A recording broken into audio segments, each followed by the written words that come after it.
La lutte contre le cancer, c'est l'un des grands chantiers lancés par Jacques Chirac. Il l'a encore réaffirmé aujourd'hui lors des 3e États généraux des malades du cancer organisés au Parc Floral à Paris.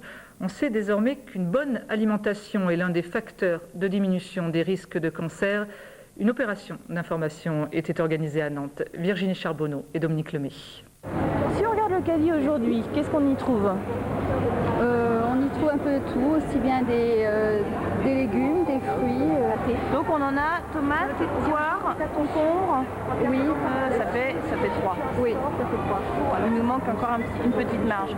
5 fruits et légumes au minimum par jour, c'est en effet ce que nous devrions tous manger pour diminuer de 30 à 40% les risques de cancer.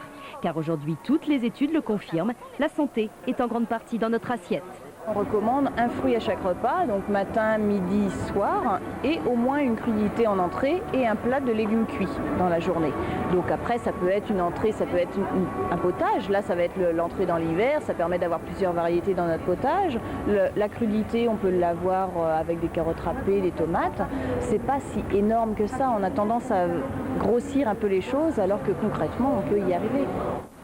Si la variété est recommandée, certains fruits et légumes sont connus pour leur vertu anti-cancer. Exemple, la tomate qui contient du lycopène.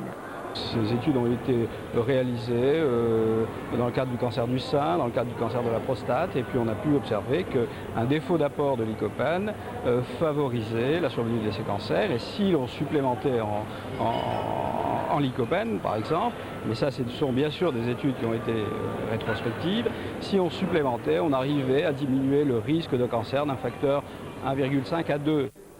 L'aliment, malgré tout, n'est pas un médicament. Mais pour les chercheurs, c'est une des armes les plus efficaces pour prévenir la survenue d'un cancer.